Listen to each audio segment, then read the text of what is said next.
केंद्रीय गृह मंत्री बीजेपी के वरिष्ठ नेता अमित शाह ने आज कोलकाता में पश्चिम बंगाल की महान हस्तियों को श्रद्धांजलि दी और युवाओं से स्वतंत्रता सेनानियों के जीवन और संघर्ष से प्रेरणा लेने का आह्वान किया। इस अवसर पर अमित शाह ने 3 साइकिल यात्राओं को रवाना किया जो पश्चिम बंगाल के अलग अलग हिस्सों का दौरा करेंगी। पश्चिम बंगाल के क्रांतिकारियों के सम्मान में शुक्रवार को कोलकाता में शौर्यांजलि कार्यक्रम का आयोजन हुआ।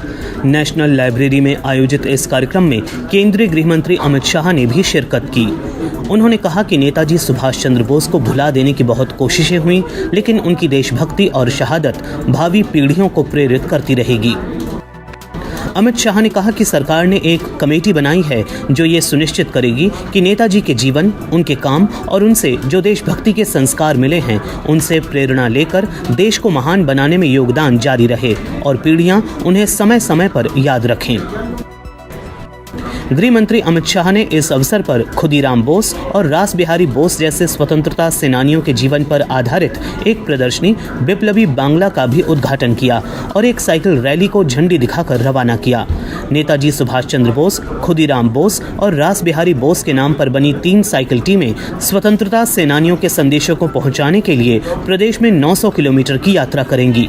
उन्होंने कहा कि इस कार्यक्रम को उन कई कार्यक्रमों के क्रम में देखा जाना चाहिए जिन्हें नेताजी की 125वीं जयंती के उपलक्ष्य में शुरू किया गया है।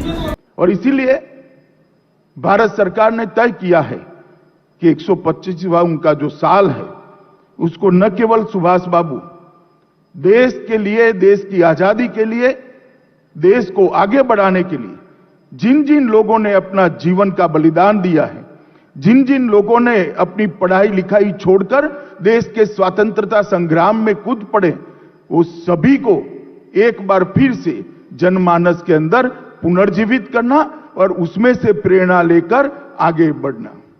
यहां बहुत सारे युवा बैठे।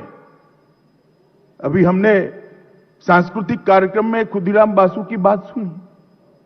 इतनी कम आयु में हंसते हंसते वंदे मातरम बोलकर फांसी के फंदे पर चढ़ जाना कोई कम वीरता की बात नहीं है। मित्रों, हम लोगों के भाग्य में देश के लिए मरना नहीं है, मगर देश के लिए जीना ईश्वर ने हम पर छोड़ा है। मैं युवाओं को खास अपील करता हूं कि जिन्होंने देश के लिए अपनी जान का बलिदान दिया उसका स्मरण कर कर हम बाकी का जीवन देश के लिए जीना ये तय कर दे तो उनके बलिदान को इससे बड़ी श्रद्धांजलि कोई नहीं हो सकती। और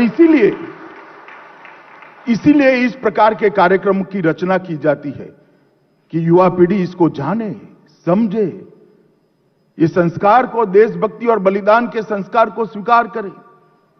बलिदान का मतलब सिर्फ अपनी जान का बलिदान देना नहीं है। बलिदान का मतलब देश के अस्तित्व में अपने व्यक्तित्व को घुला मिल देना, अपने व्यक्तित्व को पिघाल देना भी बलिदान होता है। देश के प्रगति के लिए, देश को महान बनाने के लिए अपना सर्वस्व दांव पर लगा देना भी बलिदान होता है। देश को आगे बढ़ाने के लिए अपनी निजी व्यक्तिगत कैरियर को भी बलिदान करना, वो भी बलिदान होता है। जब आजादी मिल गई है हजारों लाखों बलिदानियों की बलिदान के आधार पर, तब हम देश को कहां ले जाना चाहते हैं, वो देश की युवा पीढ़ी ने तय करना पड़ेगा। सुभाष बाबू ने अगर कैरियर का सोचा होता तो आज हमारे सामने आजाद हिंद फौज का गौरवशाली इतिहास ही न होता, जिन्हें अंग्रेजों ने हिलाकर रख दिया था। सुभाष बाबू ने अगर कैरियर का सोचा होता तो भारत के ऊपर राज करने वाले अंग्रेजी साम्राज्य को झंझोड़ कर किसी ने रख नहीं दिया होता। सुभाष बाबू ने अगर अपनी कैरियर का सोचा होता तो देश के करोड़ों युवाओं को 125 साल के बाद भी वो प्रेरणा स्रोत न मिला होता, जिस प्रेरणा स्रोत के आधार पर आज करोड़ों युवा अपना जीवन को उस रास्ते पे ले जाने की